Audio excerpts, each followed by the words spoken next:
Blood దొరకక అనేక మంది ప్రాణాలు కోల్పోతున్నారు. అది ప్రసవ సమయంలో కానివ్వండి, అయితే ఈ యాక్సిడెంట్ సమయంలో కానివ్వండి,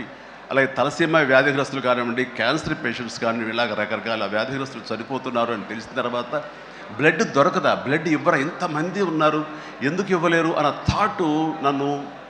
ఎప్పుడు తొలుస్తూ ఉండేదన్నమాట. సో మన ఫ్యాన్స్ని మనం వేరే వాటికి డ్రైవ్ చేసే కంటే వేరేగా వాళ్ళని వాడుకుంటూ మనల్ని మన కీర్తి మరింత పైకి ఎదిగేలాగా వాడుకునే కంటే వాళ్ళని ఈ బ్లడ్ డొనేషన్ వైపు మనం మళ్లించగలిగితే కనుక వాళ్ళు అత్యంత శక్తివంతమైన మనుషుల్ని సామాజిక సేవ వైపు మనం డ్రైవ్ చేయగలిగితే, వాళ్ళని ఛానలైజ్ చేయగలిగితే కనుక ఆ కన్న తల్లిదండ్రులు కానీ, ఆ సొసైటీలో ఉన్నటువంటి ఇతర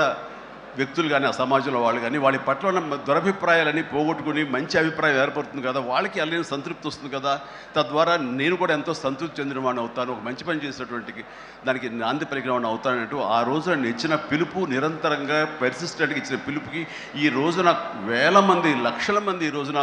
ఈ కార్యక్రమాల్లో పాల్గొంటూ వస్తున్నారు. ఎనలేని సంతృప్తి పొందడమే కాదు, ఎంతోమందికి ప్రాణాలని కాపాడుతున్నారంటే కనుక అది